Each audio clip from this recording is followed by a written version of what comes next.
السلام علیکم ورحمۃ اللہ وبرکاتہ ان الحمد للہ نحمده ونستعینه ونستغفره ونعوذ باللہ من شرور انفسنا ومن سیئات اعمالنا من يهده الله فلا مضل له ومن يضلل فلا هادي له واشهد ان لا اله الا الله وحده لا شريك له واشهد ان محمدا عبده ورسوله أما بعد فإن خير الحديث كتاب الله وخير الهدي هدي محمد صلى الله عليه وسلم وشر الأمور محدثاتها وكل محدثة بدعة وكل بدعة ضلالة وكل ضلالة في النار۔ ہر قسم کی حمد و ثنا اللہ تبارک و تعالیٰ کے لیے، اور ان گنت درود و سلام امام الانبیاء جناب محمد صلی اللہ علیہ وسلم کی ذات اقدس پہ۔ الدروس المہمہ بہت ہی شاندار کتاب ہے، جس میں مختلف قسم کی وہ معلومات جمع کر دی گئی ہیں جنہیں ہر ایک کو جن کی ضرورت ہے۔ آج اس کتاب کا 15واں سبق شروع ہو رہا ہے، جس کے بارے میں کتاب کے مؤلف کہتے ہیں الدرس الخامس عشر التحلی بالاخلاق المشروعۃ لکل مسلم۔ 15واں سبق یہ ہے کہ ہر مسلمان کو ان اخلاق کے ساتھ متصف ہونا چاہیے، آراستہ و پیراستہ ہونا چاہیے جن اخلاق کے بارے میں شریعت نے رہنمائی کی ہے۔ وہ اخلاق کون کون سے ہیں؟ کتاب کے مؤلف کہتے ہیں وَمِنْهَا الصِّدْقُ۔ پہلا اخلاق یہ ہے کہ انسان سچ بولے، سچ کہے۔ اور میرے بھائیو، یہ اخلاقیات میں سے یہ بہت ہی عظیم چیز ہے کہ انسان سچائی کے ساتھ متصف ہو، سچ بولنے کو اپنی عادت بنا لے۔ بلکہ اللہ تبارک و تعالیٰ تو قرآن پاک میں یہ کہتے ہیں کہ یا ایھا الذین آمنوا اتقوا اللہ وکونوا مع الصادقین، کہ صرف خود سچ بولنا کافی نہیں ہے، بلکہ آپ ان کا ساتھ دیں، ان کی صحبت میں رہیں، ان کی رفاقت میں رہیں جو سچ کہتے ہیں، سچ بولتے ہیں۔ اور نبی صلی اللہ علیہ وسلم سچ کہنے کے بارے میں ترغیب دیتے ہوئے فرماتے ہیں، اس حدیث کو امام بخاری اور مسلم نے جناب عبداللہ ابن مسعود رضی اللہ تعالیٰ عنہ سے روایت کیا ہے کہ علیکم بالصدق، آپ کہتے ہیں کہ سچائی کو لازم پکڑ لو، یعنی کہ سچائی کو ترک نہ کرو، ہمیشہ سچ کہا کرو، ہمیشہ سچ بولا کرو۔ فائدہ کیا ہوگا؟ فرمایا ان الصدق یہدی الی البر۔ کئی دفعہ انسان سچ کہنے سے اس لیے گریز کرتا ہے کہ مجھے نقصان ہوگا، میرے مفادات کو نقصان پہنچے گا، میرے مفادات متاثر ہوں گے، جبکہ نبی علیہ الصلوۃ والسلام فرما رہے ان الصدق یہدی الی البر، جب آپ سچ کہیں گے تو سچائی آپ کو نیکیوں کی جانب لے جائے گی۔ اور فرمایا وَإِنَّ الْبِرَّ يَهْدِي إِلَى الْجَنَّةِ، اور نیکیاں آپ کو کہاں لے جائیں گی؟ جنت میں لے جائیں گی۔ مزید آپ علیہ الصلوۃ والسلام فرماتے ہیں کہ انسان سچ بولتا رہتا ہے، سچ کہتا رہتا ہے، سچ کی تلاش میں رہتا ہے، حتیٰ کہ اللہ تبارک و تعالیٰ کے ہاں لکھ دیا جاتا ہے کہ یہ آدمی صدیق ہے، بہت زیادہ سچ بولنے والا، سچ کہنے والا ہے۔ اور امام ترمذی رحمہ اللہ روایت کرتے ہیں کہ نبی صلی اللہ علیہ وسلم نے فرمایا الصدق طمأنینہ، سچ بولنے والا مطمئن رہتا ہے، پرسکون رہتا ہے۔ جو جھوٹ بولے گا وہی مضطرب ہوگا، وہی ٹینشن لے گا، وہی پریشان ہوگا۔ سچ کہنے والا جو ہے وہ مطمئن ہوگا، دل اس کا مطمئن ہوگا۔ ہاں یہ ہو سکتا ہے کہ سچ کی وجہ سے مشکلات پیش آئیں، پریشانیاں سامنے آئیں۔ آپ سب نے جناب کعب بن مالک رضی اللہ عنہ کے بارے میں سن رکھا ہوگا، سنا ہے؟ جناب کعب بن مالک نے سچ بولا تھا تو کیا ہوا تھا، کتنی آزمائشیں آئی تھیں، لیکن ان کا ضمیر مطمئن تھا۔ جب تبوک کی لڑائی ہونے لگی، بخاری کی حدیث کا مفہوم ہے، تبوک کی لڑائی ہونے لگی تو نبی علیہ الصلوۃ والسلام نے صاف صاف بتا دیا کہ ہم نے لڑنے کے لیے کہاں جانا ہے، ہمارا دشمن کون ہے، تاکہ صحابہ کرام اچھی طرح تیاری کر لیں۔ صحابہ کرام نے تیاری کی، آپ کا لشکر روانہ ہوا۔ جناب کعب بن مالک کہتے ہیں کہ میں نے بھی جانا تھا، میں بھی پرعزم تھا، لیکن سستی ہو گئی، آج تیاری کروں گا، کل تیاری کروں گا، حتیٰ کہ لشکر روانہ ہو گیا۔ پھر بھی سوچتا رہا کوئی مسئلہ نہیں، میرے پاس بہترین سواری ہے، میں مدینہ سے نکلوں گا اور تیز رفتاری کے ساتھ لشکر کے ساتھ شامل ہو جاؤں گا، لشکر میں شامل ہو جاؤں گا، لیکن ایسا نہیں ہو سکا۔ کہتے ہیں اس لڑائی کے موقع پہ میں خوشحال تھا اور طاقتور تھا، کوئی بیماری نہیں تھی، کوئی عذر نہیں تھا اور کوئی فقر و فاقہ نہیں تھا۔ نبی علیہ الصلوۃ والسلام تبوک پہنچ گئے، وہاں پہ ایک مجلس ہوئی، مجلس میں آپ نے پوچھا کعب بن مالک کہاں گیا، اس کا کیا معاملہ ہے؟ تو کسی آدمی نے کہا جی کعب بن مالک کو اس کی چادریں لے کر بیٹھ گئی ہیں، یعنی کہ آج کل اس کا لباس بڑا خوبصورت ہے، 2 چادریں ہیں اس کے پاس۔ کتنی چادریں ہیں؟ اس سے آپ اندازہ کریں کہ صحابہ کرام کتنے غریب لوگ تھے۔ عام طور پہ صحابہ کرام کے پاس کتنی چادریں ہوتی تھیں؟ 1۔ اسی لیے نبی علیہ الصلوۃ والسلام بخاری شریف کی حدیث میں فرماتے ہیں کہ جب تم میں سے کوئی ایک چادر میں نماز پڑھے تو چادر کا کچھ نہ کچھ حصہ کہاں ہونا چاہیے؟ کندھوں پہ ہونا چاہیے۔ تو صحابہ کرام کا یہ حال تھا، تو سر پہ پھر کیا لیتے ہوں گے اس زمانے میں؟ ننگے سر میرے بھائی۔ ایک چادر ہوتی تھی ان کے پاس، 2 چادریں بھی نہیں ہوتی تھیں، یہ ان کا کل لباس تھا۔ اسی لیے آگے چل کر آپ دیکھیں گے کہ کعب بن مالک بھی بتائیں گے کہ میرے پاس 2 ہی چادریں تھیں۔ تو جناب کعب بن مالک کے بارے میں کہا گیا کہ آج کل ان کے پاس 2 چادریں ہیں اور بہترین سواری ہے، یہ چیز ان کو لے کر بیٹھ گئی ہے۔ تو کسی اور نے جناب کعب بن مالک کا دفاع کیا اور کہا کہ کعب بن مالک تو اللہ کے رسول سے محبت کرنے والے ہیں۔ بہرحال نبی علیہ الصلوۃ والسلام جب واپس آنے لگے، کعب بن مالک کہتے ہیں کہ میں نے اپنے رشتے داروں سے، دوست احباب سے مشورہ کیا کہ میں اللہ کے رسول کو کیا جواب دوں۔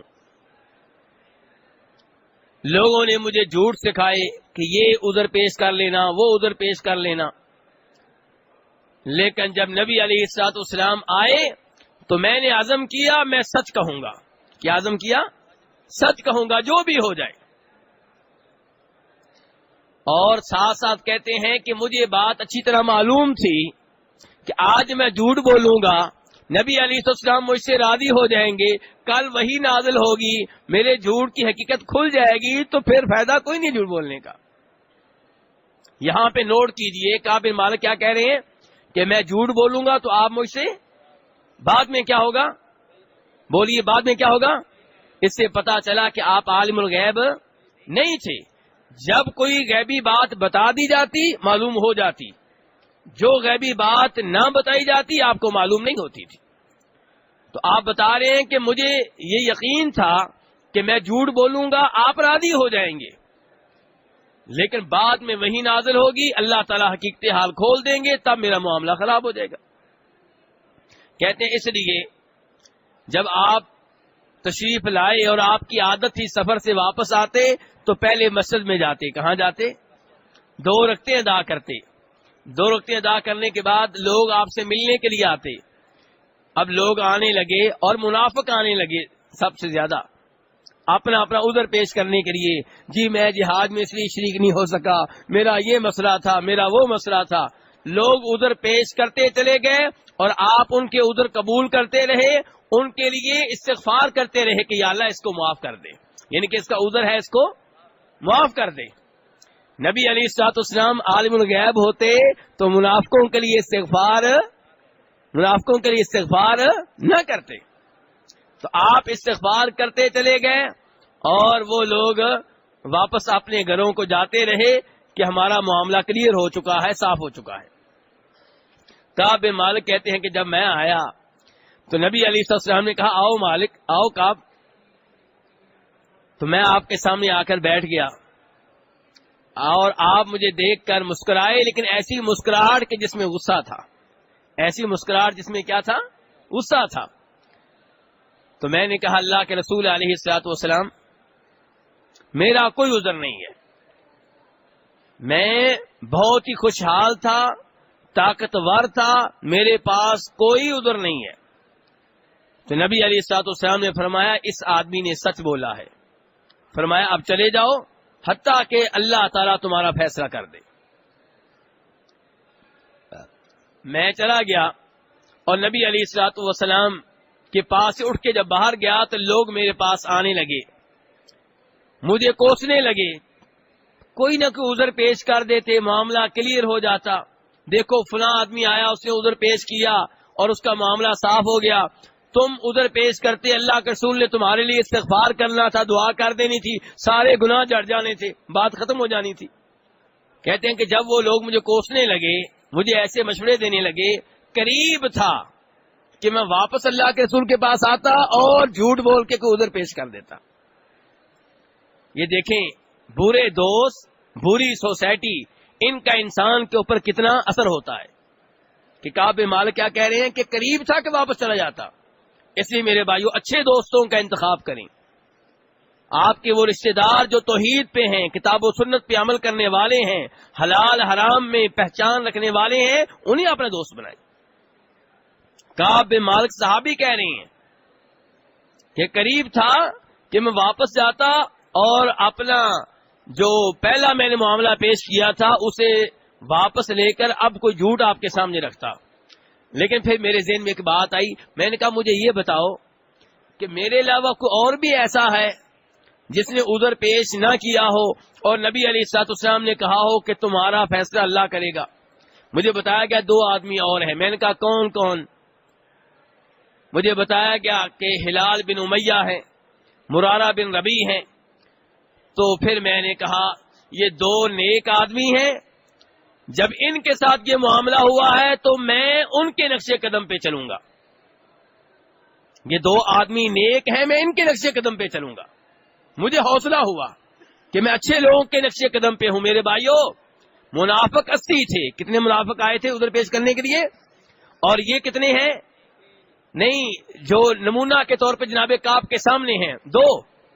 تو جناب کعب کو سکون ملا کہ جن کی لین پہ میں چل رہا ہوں، جن کے نقش قدم پہ میں چل رہا ہوں، اگرچہ 2 ہیں لیکن صاف ستھرے ہیں. تو میرے بھائی آپ کتاب و سنت پہ ہوں، توحید پہ ہوں، شرک و بدعات سے دور رہنے والے ہوں، تو آپ انہی کا ساتھ دیں جو توحید پہ ہیں، شرک و بدعات سے بچنے والے ہیں. چاہے آپ کے ملک میں، آپ کے صوبے میں، آپ کے محلے میں وہ چند ایک ہوں، چاہے وہ اقلیت میں ہوں. اکثریت کی طرف نہ دیکھیں، ایسی اکثریت کا کوئی اعتبار نہیں ہے جو قبروں کی پوجا کرنے والی ہو، جو قبروں کو سجدہ کرنے والے ہوں، جو شفا کے نام پہ، استغفار کے نام پہ، شفاعت کے نام پہ فوت شدہ بزرگوں کو پکارنے والے ہوں. ان کی اکثریت سے کبھی دھوکہ نہ کھائیں. وما یؤمن اکثرهم باللہ الا وهم مشرکون. اللہ تعالیٰ فرماتے ہیں 13ویں سپارے میں سورہ یوسف میں کہ اللہ پہ ایمان لانے والوں کی اکثریت شرک میں مبتلا ہوتی ہے. تو جناب کعب بن مالک کہتے ہیں کہ نبی علیہ الصلوۃ والسلام نے صحابہ کرام کو آرڈر دے دیا کہ کوئی بھی ان 3 آدمیوں کو نہیں بلائے گا. سچ بولا ہے، آزمائش شروع ہو چکی ہے. آپ میں سے کئی بھائی یہ سوال کرتے ہیں، وہ سچ کہنا چاہتے ہیں، رشوت سے بچنا چاہتے ہیں، لیکن ساتھ ہی کہتے ہیں جی پھر رہ نہیں سکتے. بھئی اللہ کا دین جو ہے قربانیاں تو مانگتا ہے. توحید پہ رہیں گے، آزمائشیں تو آئیں گی، نبیوں پہ نہیں آئیں. کیا وہ نبی نہیں تھے جن کے سروں پہ سر کے درمیان میں آری رکھ دی گئی اور ان کے جسم کو 2 حصوں میں تقسیم کر دیا گیا؟ نبی ہم کیا چیزیں؟ تو اسی میرے بھائیو سچ کہیں گے، توحید پہ چلیں گے، بدعات سے دور رہیں گے تو آزمائشیں آئیں گی. آپ کہیں گے میں نے تیجا نہیں کرنا، 7واں نہیں کرنا، 40واں نہیں کرنا، برسی نہیں منانی، برتھ ڈے بچے کا نہیں منانا، سالگرہ نہیں منانی. آپ محسوس کریں گے کہ آپ شاید اپنے معاشرے میں تنہا ہیں. آپ کے بچے بھی کہیں گے کہ ہمارے والدین بالکل الگ تھلگ ہیں. جی ہاں، کبھی کبھی ایسا محسوس کریں گے، لیکن آپ کا ضمیر مطمئن ہوگا کہ میں جو کام کر رہا ہوں اس پہ اللہ راضی ہے۔ تو جناب کعب بن مالک کہتے ہیں کہ ہم 3 لوگوں کا بائیکاٹ شروع ہو گیا۔ مدینہ کی زمین بڑی وسیع و عریض تھی، لیکن ہمارے لیے تنگ ہو گئی، ہمیں کوئی بلانے کے لیے تیار نہیں تھا۔ کہتے ہیں پھر ایک دن میں بازار میں جا رہا تھا تو کوئی آدمی مجھے تلاش کر رہا تھا، لوگوں نے بتایا یہ ہے کعب بن مالک۔ وہ آدمی مجھ سے ملا اور شاہ غسان کی طرف سے مجھے لیٹر پیش کیا۔ کھول کے پڑھا تو شاہ غسان نے لکھا تھا، مجھے پتا چلا ہے کہ تمہارا وہ ساتھی جس پہ ایمان لائے ہو اس نے تمہارا بائیکاٹ شروع کر دیا ہے اور تمہیں ذلیل کر کے رکھ دیا ہے، جبکہ تم بہت عظیم آدمی ہو، تمہارا یہ مقام نہیں ہے کہ تمہیں ایسے ذلیل کیا جائے، تم ہمارے پاس چلے آؤ۔ آزمائش ایک اور آزمائش ہے۔ آزمائش کبھی دھمکیوں کی شکل میں آتی ہے، کبھی لالچ کی شکل میں آتی ہے۔ یہ لالچ ہے کہ وہاں پہ زمین تمہارے لیے تنگ کر دی گئی ہے، جن پہ ایمان لائے ہو وہ تمہارا بائیکاٹ کیے ہوئے ہیں، ہمارے پاس چلے آؤ، ہم تمہیں عزت دیں گے، تمہیں وہ مقام دیں گے جو تمہارا مقام بنتا ہے۔ جناب کعب بن مالک کہتے ہیں میں سمجھ گیا کہ یہ ایک اور آزمائش ہے، میں نے فوراً لیٹر پھاڑا اور تندور میں پھینک دیا۔ میرے جیسا آپ جیسا ہوتا تو لیٹر کو سنبھال کر رکھ لیتا اور مسلمانوں پہ احسان کرتا کہ تم نے میرا بائیکاٹ کیا ہوا ہے، جبکہ میں دین کی وجہ سے تمہارے ساتھ ہوں، ورنہ دیکھو دنیا میری کتنی قدر کرتی ہے۔ لیکن جناب کعب بن مالک نے کیا کیا ہے؟ لیٹر کو فوراً پھاڑا ہے، تنور پہ پھینک دیا ہے، آگ لگا دی ہے۔ کعب بن مالک کہتے ہیں مجھے کوئی بلانے کے لیے تیار نہیں تھا۔ ایک دن میں اپنے کزن ابو قتادہ رضی اللہ تعالیٰ عنہ کے باغ میں چلا گیا۔ کس کے باغ میں؟ آپ میرے ساتھ ہیں نا آج صاحب؟ کس کے باغ میں بلا؟ ابو قتادہ کے باغ میں چلا گیا، جا کے سلام کہا۔ کعب بن مالک کہتے ہیں میں اللہ کی قسم اٹھا کے کہتا ہوں میرے چچا کے بیٹے نے، میرے بہترین دوست نے میرے سلام کا جواب نہیں دیا۔ یہاں پہ ابو قتادہ کی قربانی بھی دیکھیے کہ انہوں نے یہ نہیں سوچا کہ میرا دوست ہے، میرے چچا کا بیٹا ہے، بیچارہ تنہا ہو گیا ہے، ان حالات میں کم از کم مجھے چاہیے کہ میں اس کو سہارا دوں۔ نہیں، نبی علیہ السلام نے کہا بائیکاٹ کرنا ہے، آپ کی بات عرف آخر ہے۔ جب شریعت آ جائے پھر یہ نہیں دیکھا جائے گا برادری کیا کہے گی، تیجا نہیں ہوگا، ساتواں نہیں ہوگا، 40واں نہیں ہوگا، برسی نہیں ہوگی، کل نہیں ہوں گے، برادری ناراض ہوتی ہے ہو جائے۔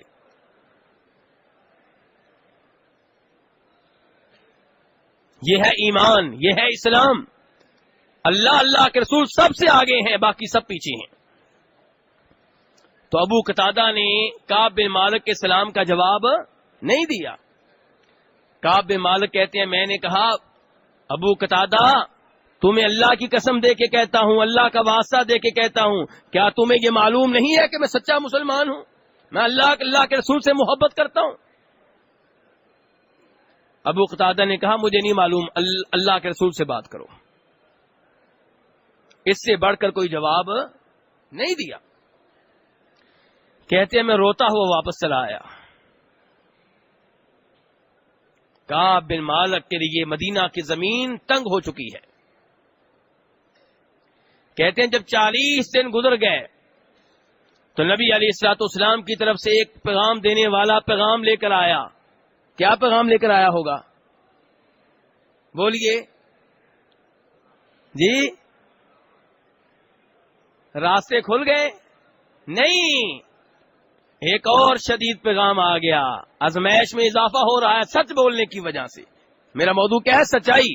سچ بولنے کی وجہ سے آزمائشیں آتی ہیں۔ اب کیا پیغام آیا ہے کہ اپنی بیگم سے الگ ہو جاؤ۔ یعنی کہ پہلے یہ سہولت تھی کہ اپنے گھر میں کم از کم بیگم تو ہے، اب کیا آرڈر آیا ہے بیگم سے بھی الگ ہو جاؤ۔ میں نے کہا طلاق دے دوں کہ الگ ہو جاؤں؟ کہا گیا نہیں الگ ہو جاؤ۔ کہتے ہیں میں نے بیگم سے کہا کہ اپنے گھر میں چلی جاؤ۔ میرے بھائی توجہ آپ کی دائیں بائیں ہو رہی ہے. کعب بن مالک کہتے ہیں کہ ہم تینوں میں سے جو ایک صاحب تھے وہ بوڑھے تھے, ان کی بیگم نبی علیہ الصلوۃ والسلام کے پاس آئیں, اللہ کے رسول میرا خاوند بوڑھا ہے, اس کی خدمت کون کرے گا, آپ مجھے اجازت دیں کہ میں اس کی خدمت کرتی رہوں. تو نبی علیہ السلام نے فرمایا ٹھیک ہے تم اپنے خاوند کی خدمت کر لو, لیکن وہ تمہارے قریب نہ آئے, تعلقات قائم نہ کرے. تو اس کی بیگم نے کہا اسے اتنی ہوش کہاں ہے ان حالات میں کہ وہ مجھ سے تعلقات قائم کرے, پہلے بوڑھا اور اوپر سے یہ حالات. وہ تو صبح و شام رو رہا ہے میرے بھائی. کعب بن مالک کہتے ہیں کہ مجھے کسی نے کہا کہ تم بھی اللہ کے رسول سے بات کر لو, شاید تمہارے لیے کوئی راستہ نکل آئے.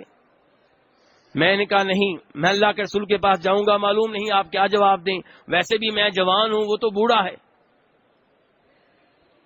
کعب بن مالک کہتے ہیں کہ پھر 50 دن ہو گئے اور ہماری حالت وہ ہو گئی جس کا تذکرہ اللہ نے قرآن میں کیا ہے. حتی اذا ضاقت علیہم الارض بما رحبت وظنوا ان لا ملجا من اللہ الا الیہ. اللہ نے ہمارا حال قرآن میں بیان کیا ہے کہ زمین کشادہ ہونے کے باوجود ان کے لیے تنگ ہو گئی اور انہیں یقین ہو گیا کہ ہمیں پناہ ملے گی تو اللہ کے پاس ملے گی. کس کے پاس ملے گی؟ اللہ کے رسول کے پاس نہیں, کس کے پاس؟ اللہ کے پاس ملے گی. ثم تاب علیہم لیتوبوا, پھر اللہ نے ان کی توبہ قبول فرمائی. جناب کعب بن مالک کہتے ہیں کہ میں فجر کی نماز پڑھ کر اپنے گھر کی چھت پہ بیٹھا ہوا تھا, آواز آئی. کہاں سے آواز آئی؟ نبی علیہ الصلوۃ والسلام نے جب مسجد نبوی میں فجر کی نماز کے بعد لوگوں کو بتایا کہ ان 3 لوگوں کی توبہ اللہ نے قبول فرما لی ہے, تو لوگ خوشخبری دینے کے لیے بھاگے. ایک آدمی اپنے تیز رفتار گھوڑے پہ بھاگا, لیکن ایک آدمی جبل سلا, جس کو آپ کہتے ہیں عربی میں ویسے سل کہتے ہیں لیکن اردو والے سلا کہتے ہیں, تو میں آسانی کے لیے سلا ہی کہوں گا, ویسے صحیح لفظ ہے سلا. یہ پہاڑ آپ نے دیکھ لیا ہوگا جس کے پاس 7 چھوٹی چھوٹی مسجدیں ہیں, دیکھ لیا ہے. 7 مساجد نہیں گئے جہاں بتایا جاتا ہے 7 چھوٹی چھوٹی مسجدیں ہیں, جہاں پہ اب بڑی مسجد بن چکی ہے, مسجد خندق. وہ جگہ دیکھ لی ہے کہ نہیں دیکھی؟ آپ نے اس کی وہ جگہ دیکھی ہے جو ادھر ہے, جو مسجد نبوی والی سائڈ پہ وہ پہاڑ آپ نے شاید غور نہ کیا ہو. اگر آپ اس سائڈ پہ نکل جائیں, جدھر میں نے ہاتھ کیا ہوا ہے, یہ کون سی سائڈ ہے؟ مسجد کی مغربی سائڈ. اس سائڈ پہ آپ نکل جائیں تو یہ جو 3-4 ہوٹل ہیں یہ آپ کراس کر لیں گے تو آگے وہ پہاڑ آپ کو نظر آئے گا, بہت بڑا پہاڑ ہے. اس پہاڑ پہ چڑھ کر صبح کے ٹائم آدمی نے آواز دی, ایک آدمی نے, کہ کعب ابشر, تمہارے لیے خوشخبری, تمہاری توبہ قبول ہو گئی ہے. کہتے ہیں پھر جب وہ آدمی میرے پاس پہنچا جس نے آواز دی تھی, تو میں نے اپنی 2 چادریں انعام کے طور پہ اسے دے دیں, اور میرے پاس ان 2 چادروں کے علاوہ کوئی لباس نہیں تھا. میں نے لباس پہننے کے لیے کسی اور سے بطور ادھار لباس لیا. 2 چادریں جن کے بارے میں کہا جا رہا تھا جناب کہ کعب جو ہے اس کو اس کی 2 چادریں لے کر بیٹھ گئی ہیں, یہ کل اثاثہ ہے, کل لباس ہے, ان کے پہننے کے لحاظ سے یہی لباس ہے. تو جب یہ 2 چادریں اس کو دے دیں جس نے مبارکباد دی تھی, خوشخبری دی تھی, تو پہننے کے لیے کوئی اور لباس نہیں ہے, کسی اور سے پہننے کے لیے عارضی طور پہ لباس لیا اور وہ پہن کر میں نبی علیہ السلام کی خدمت میں پیش ہوا. صحابہ کرام نے میرا استقبال کیا, مجھے مبارکباد دے دی. نبی علیہ السلام سے سامنا ہوا تو آپ نے فرمایا کعب تمہیں مبارک ہو کہ تمہاری زندگی میں اسلام قبول کرنے کے بعد یہ سب سے بڑا دن آیا ہے جس دن تمہاری توبہ قبول ہوئی ہے. تمہارے لیے اس سے بڑا دن کوئی نہیں ہے, اس سے عظیم دن کوئی نہیں ہے. تو جناب کعب بن مالک کہتے ہیں کہ اللہ تعالی نے میری توبہ قبول کی کس وجہ سے؟ سچ کہنے کی وجہ سے, سچ بولنے کی وجہ سے. میرے اوپر اللہ نے سب سے بڑا جو انعام کیا اسلام قبول کرنے کے بعد وہ یہ کہ اللہ نے مجھے نبی علیہ الصلوۃ والسلام کے سامنے سچ کہنے کی توفیق بخشی. اور میں نے اس وقت سے عہد کر رکھا ہے کہ میں کبھی جھوٹ نہیں بولوں گا، ہمیشہ سچ کہوں گا۔ میرے بھائیو، میں اور آپ کیا کرتے ہیں؟ بات بات پہ جھوٹ، لمحہ بلمحہ جھوٹ، یعنی معمولی سی بات پہ جھوٹ بولیں گے۔ جھوٹ بولنا میرے بھائیو جرم ہے۔ نبی علیہ السلام فرماتے ہیں، بخاری مسلم کی حدیث ہے کہ لوگوں جھوٹ سے بچ جاؤ، جھوٹ سے دور رہو، کیونکہ جھوٹ بولو گے تو کیا ہوگا؟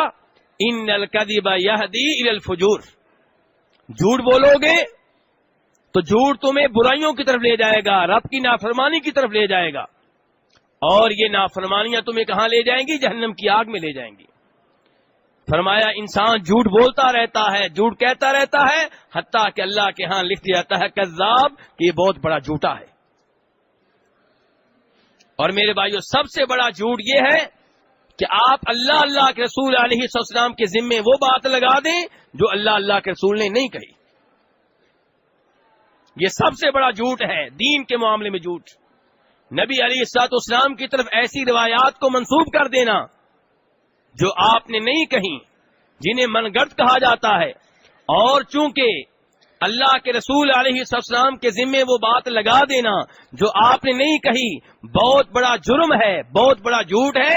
اسی لیے علماء حدیث نے وہ کتابیں لکھی ہیں جن کتابوں میں انہوں نے من گڑت روایات جمع کر دی ہیں، خود ساختہ روایات جمع کر دی ہیں، تاکہ لوگ ان سے بچ جائیں، دور رہیں۔ ان میں سے ایک مشہور و معروف کتاب امام ابن الجوزی کی کتاب ہے الموضوعات، وضع کردہ روایتیں، خود ساختہ روایتیں، من گڑت روایتیں۔ اب ابن الجوزی رحمہ اللہ نے یہ من گڑت روایتیں کیوں جمع کی؟ تاکہ لوگ ان سے بچ جائیں، ان پہ عمل نہ کریں، انہیں نبی علیہ السلام کی طرف منسوب نہ کریں، انہیں اپنے عقیدے کا حصہ نہ بنائیں۔ لیکن افسوس، یہی من گڑت روایات آج ہمارے معاشرے میں کثرت کے ساتھ بیان کی جاتی ہیں، ممبر و محراب پہ بیان کی جاتی ہیں۔ ہمارے سیاسی لیڈر، مذہبی لیڈر مختلف تقریبات کے موقع پہ یہ روایات کثرت سے بیان کرتے ہیں۔ میں کئی دفعہ یہاں پہ مثال دے چکا ہوں، عام طور پہ جب علمی تقریب ہو تو وہاں پہ جو مہمان خصوصی ہوگا وہ یہ روایت بیان کرے گا علم کی ترغیب میں کہ نبی علیہ السلام نے فرمایا تھا علم حاصل کرو چاہے تمہیں چین جانا پڑے۔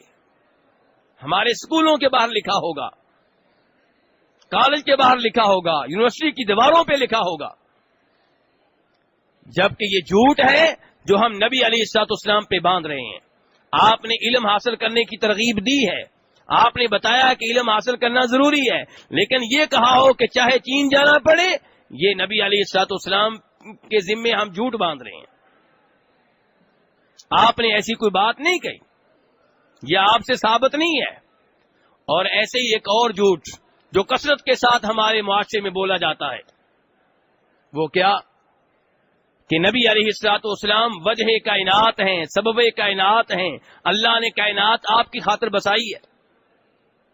میرے بھائیوں، نبی علیہ السلام تمام انسانوں میں سب سے افضل ہیں، سب سے اعلیٰ ہیں، سب سے مقدس ہیں، سب سے محترم ہیں، اس میں کوئی شک و شبہ نہیں ہے۔ آپ سے محبت واجب، لازمی، ضروری، ہمارے ایمان کا حصہ۔ لیکن یہ کہنا کہ اللہ نے کائنات آپ کی خاطر بسائی ہے، یہ جھوٹ ہے، من گڑت روایت ہے اور قرآن کے خلاف ہے۔ قرآن آپ کے گھر میں موجود ہے، 27واں سپارہ ہے، کھول لیں۔ اللہ کہتے ہیں وما خلقت الجن والانس الا لیعبدون، کہ میں نے تمام جنوں اور تمام انسانوں کو کس لیے پیدا کیا ہے؟ اپنی عبادت کے لیے۔ پیدا کرنے والا خالق کہہ رہا ہے کہ میں نے اپنی عبادت کے لیے پیدا کیا ہے، مخلوق کہتی ہے کہ اللہ نے کائنات بسائی ہے اپنے محبوب کی خاطر۔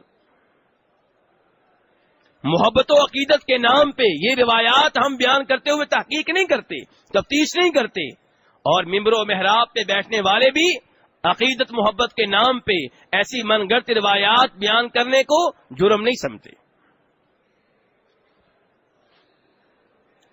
تو میرے بھائیوں، کہنے کا مطلب یہ ہے کہ جھوٹ سے گریز کیا جائے، اور سب سے بڑا جھوٹ وہ ہے جو اللہ کے رسول پہ کی طرف ہم منسوب کریں، ایسی چیز کو جو انہوں نے نہیں کہی۔ اور ایسے ہی میرے بھائیوں، ہنسی مزاح میں جھوٹ بولنا، یہ بھی ہمارے ہاں بہت عام ہے۔ جھوٹ بولنے کے بعد کہیں گے میں تو مزاح کر رہا تھا، خوش طبعی کے طور پہ یہ بات کہہ رہا تھا۔ امام ابو داؤد رحمہ اللہ روایت کرتے ہیں نبی صلی اللہ علیہ وسلم سے کہ آپ نے فرمایا کہ میں اس آدمی کو جنت کے ایک کنارے میں ایک محل کی گارنٹی دیتا ہوں جو لڑائی جھگڑے سے اجتناب کرے، چاہے وہ حق پہ ہو، چاہے وہ کس پہ ہو۔ یہ ہمارے جو ذاتی معاملات ہوتے ہیں ان میں آپ حق میں ہیں، کسی نے آپ کا 1 ریال دینا ہے، کسی نے آپ کے 10 روپے دینے ہیں، کسی نے آپ کا 100 روپیہ دینا ہے، اچھے طریقے سے لینے کی کوشش کریں، وہ نہیں دے رہا، معاملہ لڑائی جھگڑے کی طرف بڑھ رہا ہے، صبر کر دیں۔ وَلَمَنْ صَبَرَ وَغَفَرَ إِنَّ ذَلِكَ لَمِنْ عَزْمِ الْأُمُورِ۔ آپ فرماتے ہیں کہ جو حق پہ ہونے کے باوجود لڑائی جھگڑے سے اجتناب کرے گا، میں اسے جنت میں ایک محل کی گارنٹی دیتا ہوں۔ اور مزید فرماتے ہیں آپ کہ جو آدمی جھوٹ سے گریز کرے، جھوٹ سے دور رہے، ہنسی مزاح کے طور پہ بھی، خوش طبعی کے طور پہ بھی جھوٹ نہ بولے، میں اس آدمی کو جنت کے سینٹر میں اللہ تبارک و تعالیٰ کی طرف سے ایک محل کی گارنٹی دیتا ہوں۔ ہنسی مزاح میں جھوٹ بولنا، اس سے تو بہت کم لوگ بچتے ہیں۔ ہماری بیگم ہمارے سامنے جھوٹ بول رہی ہوتی ہے بچے سے، سو جاؤ شیر آ جائے گا، سو جاؤ بلی آ رہی ہے، سو جاؤ کتا آ رہا ہے۔ ہماری بیویاں بچوں سے بات بات پہ جھوٹ بولتی ہیں ہمارے سامنے، ہم کیا روکیں گے؟ اس جرم میں خود ہم شریک ہیں۔ تو کہنے کا مطلب یہ ہے میرے بھائی کہ جھوٹ سے اجتناب کیا جائے، کسی بھی شکل میں جھوٹ نہ بولا جائے۔ جھوٹ بولنا بہت ہی بری عادت ہے۔ نبی علیہ الصلوۃ والسلام فرماتے ہیں یہ منافقوں کی نشانیوں میں سے ایک نشانی ہے۔ امام مسلم رحمہ اللہ روایت کرتے ہیں کہ آپ نے فرمایا منافق کی 3 نشانیاں ہیں۔ پہلے نمبر پہ اذا حدث کذب، جب بھی گفتگو کرے گا کیا کرے گا؟ جھوٹ بولے گا۔ کیوں جی؟ اب آپ دیکھ لیں کہ یہ منافقوں والی نشانی ہم میں موجود ہے کہ موجود نہیں ہے؟ جھوٹ بولتے ہیں کہ نہیں بولتے؟ اذا حدث کذب، آپ فرما رہے ہیں یہ منافق کی نشانی ہے کہ جب گفتگو کرے گا جھوٹ بولے گا۔ اللہ رب العزت سے دعا ہے کہ ہمیں سچ بولنے کی، سچ کہنے کی توفیق عنایت فرمائے، خصوصاً دین کے معاملے میں۔ اللہ ہمیں اس بات کی توفیق دے کہ ہم وہ عقیدہ اپنائیں جو قرآن و حدیث میں آیا ہے، اور اپنے غلط عقائد کو، اپنے معاشرے کے غلط عقائد کو، اپنے مسلک کے غلط عقائد کو قرآن و حدیث کی طرف منسوب نہ کریں۔ لیکن یہ عام طور پہ ہو رہا ہے، لوگ کہیں گے نبی علیہ السلام عالم الغیب ہیں، جبکہ اللہ کیا کہتا ہے؟ قل لا يعلم من في السماوات والارض الغیب الا اللہ، کہ اللہ کے سوا کوئی عالم الغیب نہیں ہے۔ اسی لیے جناب عائشہ نے فرمایا تھا، بخاری شریف کی حدیث ہے، جناب عائشہ نے فرمایا تھا کہ جو آدمی یہ دعویٰ کرے کہ نبی علیہ السلام مستقبل کی باتیں جانتے ہیں، کل کی باتیں جانتے ہیں، وہ اللہ پہ جھوٹ بول رہا ہے۔ کس پہ جھوٹ بول رہا ہے؟ اللہ پہ۔ اللہ رب العزت سے دعا ہے کہ ہمیں صحیح عقائد اپنانے کی توفیق عنایت فرمائے۔ وصلی اللہ